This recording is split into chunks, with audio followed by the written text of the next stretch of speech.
नमस्कार दोस्तों, मैं Rajesh Kapoor capital one team में आपका बहुत बहुत स्वागत करता हूं।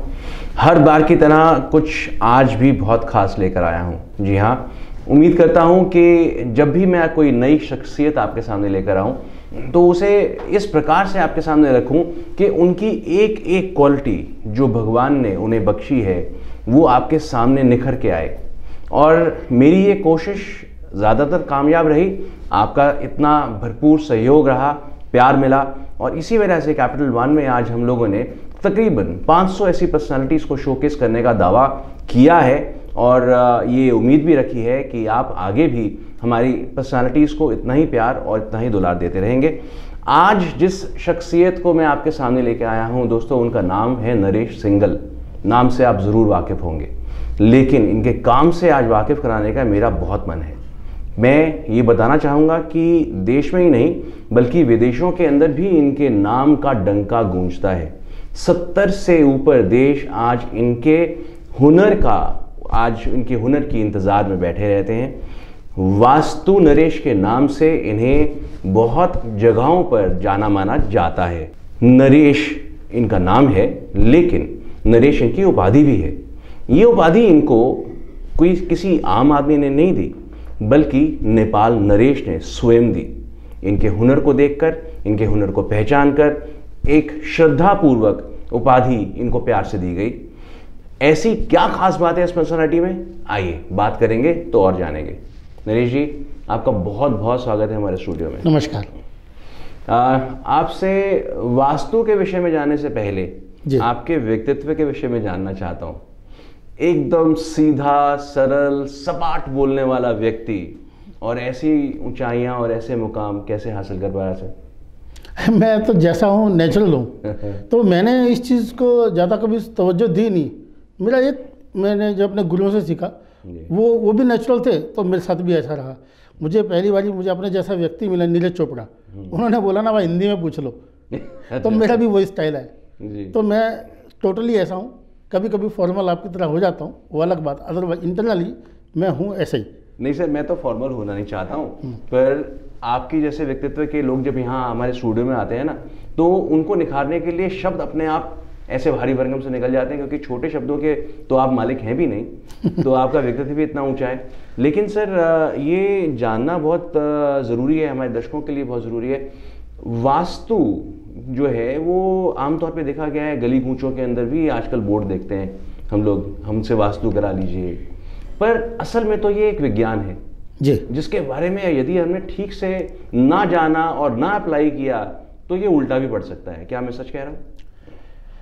कुछ चीज़ों में ऐसा है जी, कुछ चीज़ों में ऐसा है। जैसे कि हम बात करते हैं, पहली बात तो मैं बता देता हूँ, आपने अच्छी बात बोली कि आप मानते हैं कि विज्ञान है। बहुत सारे लोग इसको विज्ञान भी नहीं मानते, मुझे दुख लगता है। अरे भाई, थोड़ा सा तो समझने की बात है कि विज्ञान को बनाया किसने? इंसान ने। और हाँ, तो सोचो कि जिसने इंसान को बनाया है। हम कंप्यूटर पे बिलीव करते हैं, कंप्यूटर बनाने वाले पे बिलीव करते हैं, हम वो नहीं देखते कि इसने कंप्यूटर बनाया, उसको किसने बनाया है। जी जी जी। तो थोड़ा तो वहाँ भी हमें जानना चाहिए। और जिसको आपको जान के हैरानी होगी, जिसको हम साइंस बोलते हैं, वो पृथ्वी के मात्र 16% हिस्से पे हुई है। हम क्या बोलते हैं? रिसर्च। यानी सर्च तो ऑलरेडी थी, अब रिसर्च हो रही है। बिल्कुल ठीक है ना। अब दूसरी बात हम कह लेते हैं कि अगर आप ऐसी बात करते हैं कि मैं हमेशा एक एग्जांपल देता हूँ, वर्कशॉप में भी देता हूँ।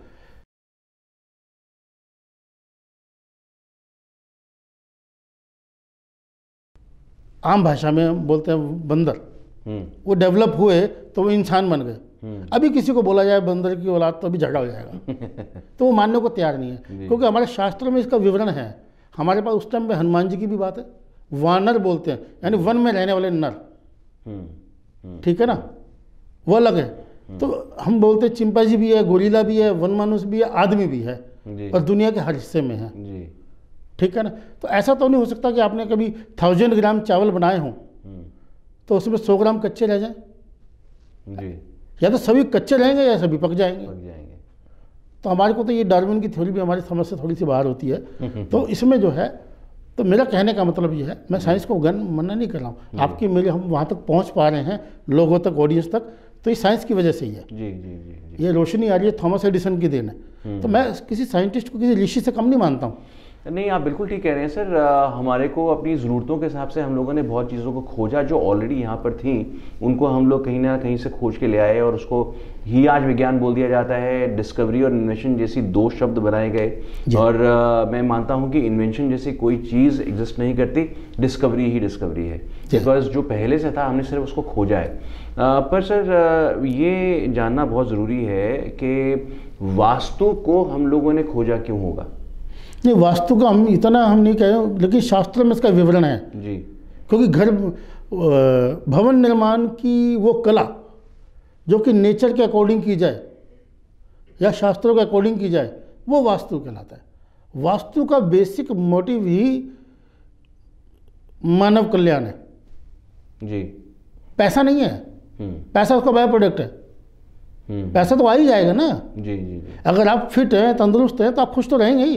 जी जी जी। काफ़ी हद तक इसकी पॉसिबिलिटी बढ़ गई जी। तो इसी तरीके से यदि आपका वास्तु ठीक है तो ये संभावना की जा सकती है कि पैसा आपके पास होगा। अब चूंकि ये वैदिक ज्ञान है और विज्ञान हम इसको बोल रहे हैं, तो इसका मतलब ये हुआ कि वेदों में कहीं ना कहीं सही प्रकार से रहने की विधियों के ऊपर जोर दिया गया। हाँ, ऑफ कोर्स। अभी मैं कोणार्क टेम्पल पे होके आया हूँ, उससे पहले भी खड़ गया हूँ, गुरु जी के साथ भी हम गए थे। तो उन्होंने उतना टाइम पहले पे भी उन्होंने सब उनको बताया कि इसमें 24 उसमें पहिए हैं। अब तो हमारे नोट पे भी छपे हुए हैं, वो 10 के नोट पे भी छपा हुआ है कोणार्क के जो चक्र है। तो हर जगह जगह पे हमारे पास है जी, और हम आंखें बंद किए बैठे हैं, देखने की कोशिश ही नहीं कर रहे, कुछ जा ही नहीं रहे। हम जो दुनियावी जो दूसरे संत हैं उनके पीछे में, मैं किसी का बुराई नहीं कर रहा हूँ यहाँ पर, हम उनके पीछे लगते हैं। मात्र जो स्वामी विवेकानंद जी ने बोला कि केवल गीता पढ़ लीजिए और फुटबॉल खेल लीजिए, इससे भी आप फिट हो जाते हैं। जी बिल्कुल, बिल्कुल। इससे भी आपको डर नहीं लगता जी। तो हर चीज़ शास्त्रों में, वेदों में दी गई है। आप वास्तुमाला में देखिए, आप मयमतम में देखिए, सब जगह जगह पे बताया गया। आप चाहे लंका का देख लीजिए, लंका में लंका दहन क्यों हो गया? क्योंकि वहाँ पे साउथ ईस्ट में पानी था। अच्छा। हाँ, अगर हम इंडिया की बात करें, अगर हम पूरे इंडिया की बात करें, अखंड भारत की बात करें, तो हमारे यहाँ का वास्तु अच्छा है। अदरवाइज अभी जो चाइना, मैं बिल्कुल खुल के बोल सकता हूँ, जो हमसे ज़्यादा बेईमान है, हमसे ज़्यादा निकम्मे है, हमसे ज़्यादा पॉपुलेशन है, फिर भी वो आगे जा रहा है क्योंकि वहाँ पे ऑफिशियली गवर्नमेंट की तरफ से इन चीज़ों को माना जाता है। और हमारे यहाँ पे ऑफिशियली इसको क्रिटिसाइज किया जाता है, इसको नकारा जाता है, और पर्दे के पीछे में हमें बुलाया जाता है कि सर कौन सी सीट से लूँ, कौन सी सीट से मैं जीतूँगा। तब हमें पंडित याद आ जाते हैं। समझे बात को? तो ये कहने का मतलब, वही पहाड़ जो चाइना के साउथ में है, हमारे तो वो नॉर्थ में हो गया। जी जी जी। तो हमारे यहाँ तो वो भौगोलिक स्थिति बदल गई ना, तो इस वजह से दिक्कत है जी। सो ये बहुत बढ़िया चीज़ बताई कि दो देशों का कंपैरिजन करके बता दिया इन्होंने कि जो एक चाइना के लिए जो परिस्थितियां हैं वो हमारे लिए अनुकूल होनी चाहिए, हमारे लिए अनुकूल नहीं है, और जो हमारे लिए अनुकूल है वो उसके लिए अनुकूल नहीं होनी चाहिए। लेकिन ये उल्टा इसलिए हुआ क्योंकि हम लोगों ने अपने विज्ञान की कदर नहीं करी। जो विज्ञान से ज्ञान हमें प्राप्त हो सकता था, हमने उसको कहीं ना कहीं नकार दिया, जैसा कि नरेश जी ने हमें बताया। लेकिन नरेश जी, एक छोटा सा मेरे मन में सवाल यहाँ पर उठ के आता है कि हम आज भी जब वास्तु की इस विज्ञान को मानने लग पड़े हैं, जानने लग पड़े हैं, आपने सन टेम्पल का एग्जाम्पल दिया, हम लोगों ने अपने पुरातत्व जो विभाग से भी ये जान लिया कि सब चीज़ें वैज्ञानिक तौर के ऊपर ही रखी गई थी, फिट थी। लेकिन हम फिर भी अपने छोटे छोटे घरों के अंदर, जहां हम जानते हैं कि कहीं ना कहीं कुछ वास्तु की कमियां होंगी, वास्तु की एक हेल्प लेने के लिए चूक जाते हैं या नज़रअंदाज कर देते हैं। ये किस तरह की मानसिक स्थिति है? नहीं, ये दो चीज़ें हैं। एक तो लैक ऑफ नॉलेज जी, कि हमें उसको ज्ञान नहीं है। दूसरा, हमारा उस पर ट्रस्ट नहीं है। ठीक है ना? क्योंकि हमें जो दिखाया जा रहा है, हमारा ट्रस्ट उसी पे ही बन जाता है। ठीक है ना जी? तो हमें ऐसा लगता है, हम क्योंकि अब ऐसे लोग नहीं रहे।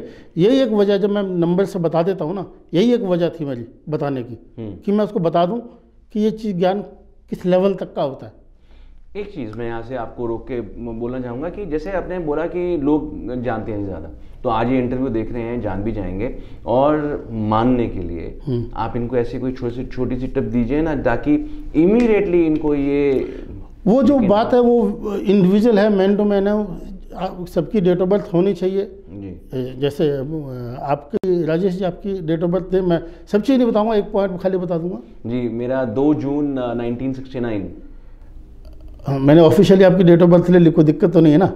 नहीं नहीं सर, ये तो आपके देखिए, ये तो इनके ऊपर, ये दर्शकों के ऊपर विश्वास बिठाने के लिए एक चीज़ है, अगर उसको मुझे, हालांकि दर्शक ये भी सोच सकते हैं कि आपको हमको पहले से पता होगा, बट फिर भी जैसे इनकी डेट ऑफ बर्थ 69 से आती है, 9 नंबर यानी एंड नंबर है, आखिरी नंबर है। जी। और आपने पहले कहाँ से स्टार्ट किया आपने डेट ऑफ बर्थ आपकी? 2 जून। ठीक, 2 नंबर क्या है? सेकेंड नंबर मन का कारक है, और 9 नंबर रोक देता है, उसके आगे कुछ है ही नहीं, आखिरी नंबर है।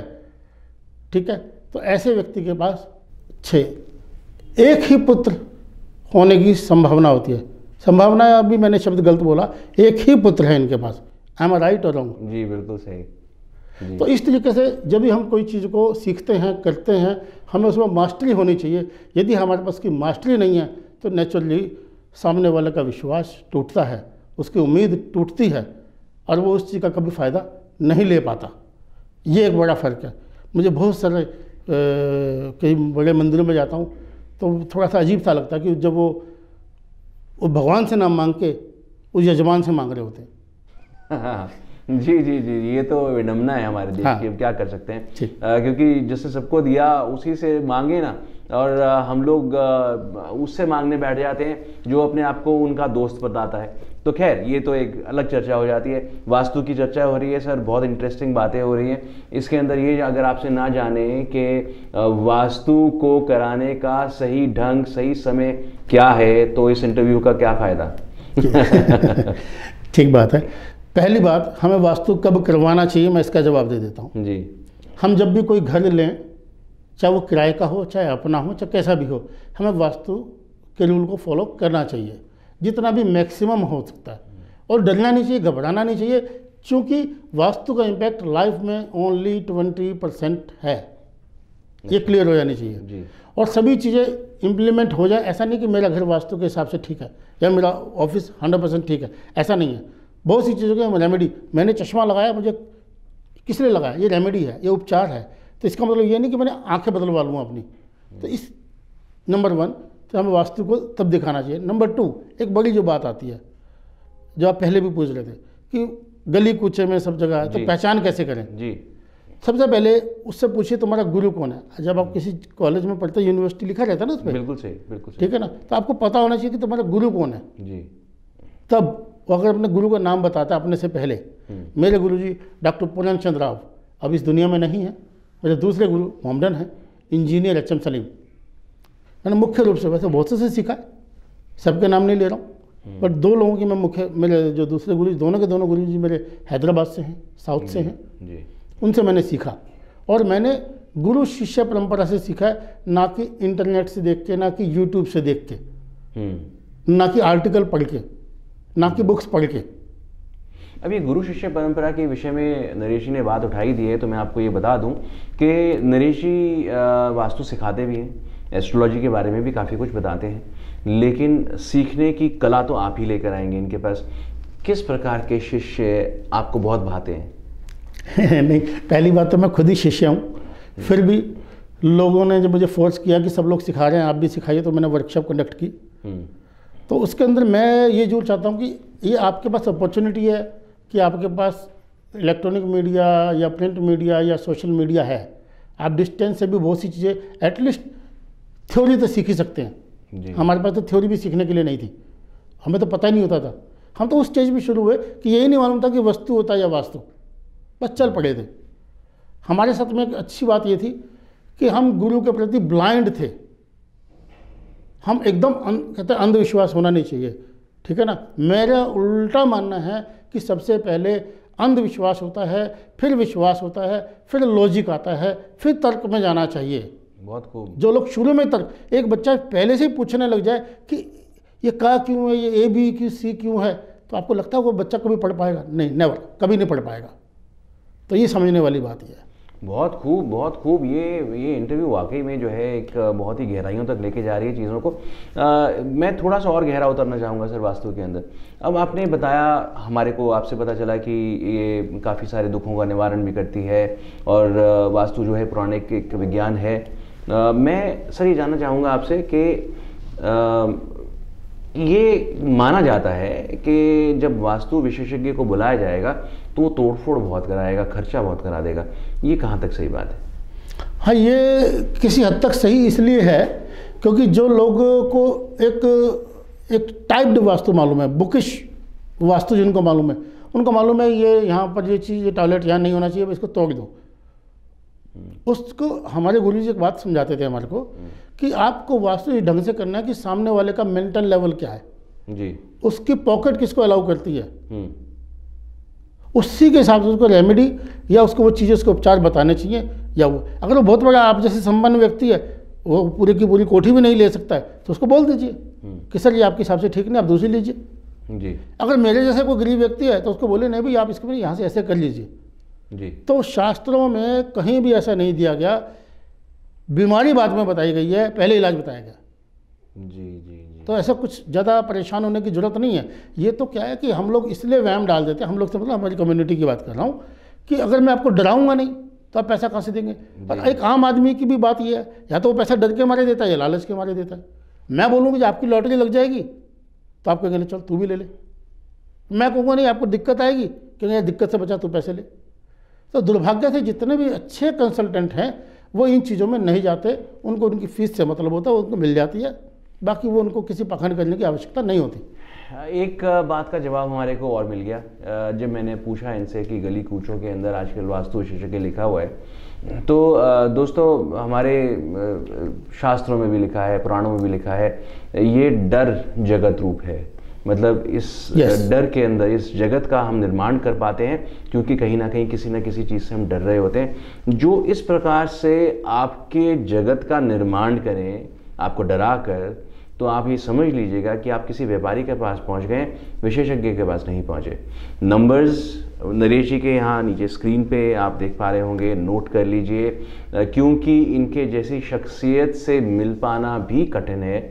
हम लोग तो फिर इन्हें किसी प्रकार से निवेदन करके यहाँ स्टूडियो तक ले आए, आपके लिए लेकर आए। नरेश जी जाते जाते कुछ खास अगर आप हमारे दर्शकों को बोलना चाहेंगे आप। खास मैं यही बोलना चाहूँगा, पहली बात वास्तु से डरने की ज़रूरत नहीं, उसको अपनाने की ज़रूरत है। वहम किसी भी हद तक नहीं करना चाहिए, बिल्कुल इसको आराम से लेना चाहिए, लाइटली लेना चाहिए। जितना आप कर सकते हैं उतना कर लीजिए। कुछ जो चीज़ हम लोग सोचते हैं, 2-4 टिप्स मैं दे देता हूँ। नॉर्मली लोग कहते हैं कि हमारे पास कर्जा बहुत हो गया है, लोन बहुत हो गया है, तो जनाब एक ही काम कीजिए, जो भी आपके पास कर्जा है उसको मंगलवार को चुकाइए। सपोज़ आपको किसी का 1 लाख रुपए देना है और 10,000 रुपये उसका ब्याज है, तो उसको 20,000 रुपये दे दीजिए मंगलवार के दिन। यानी आपने मूल अमाउंट में से कुछ कम कर दिया, यानी अब कितना पैसा रहेगा, 90,000 रुपये। तो इस तरीके से कहने का तात्पर्य ये हुआ कि आप मंगलवार को अपना कर्जा उतारिए, रीपेमेंट कीजिए, आपका कर्जा उतर जाएगा। देखिए पैसा 2 चीज़ों से मरता है। कैसे? या तो बंदे की नीयत खराब हो जाए या उसके हालात ख़राब हो जाए। इसी तरीके से जिससे आपने लेना है उससे भी मंगलवार को मांगिए।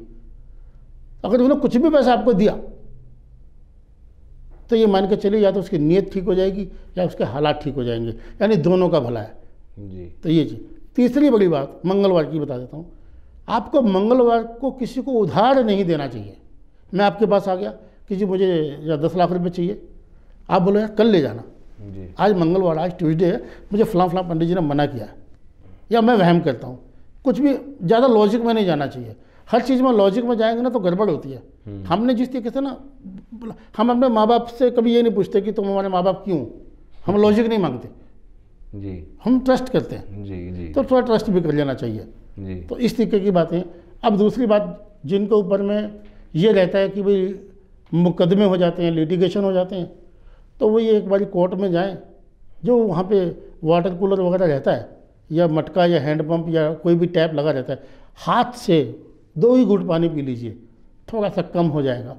बार बार यदि एक्सीडेंट होते हैं या सर्जरी हो जाती है, कभी यहाँ चोट लग गई कि वहाँ चोट लग गई, चाहे वो छोटा बच्चा हो या बड़ा हो, कोई भी हो, तो उसको अगर वो दे सकता है मंगलवार के दिन और पूर्णिमा को छोड़ के 2 दिन मैंने बोला छोड़ के ब्लड डोनेट करे।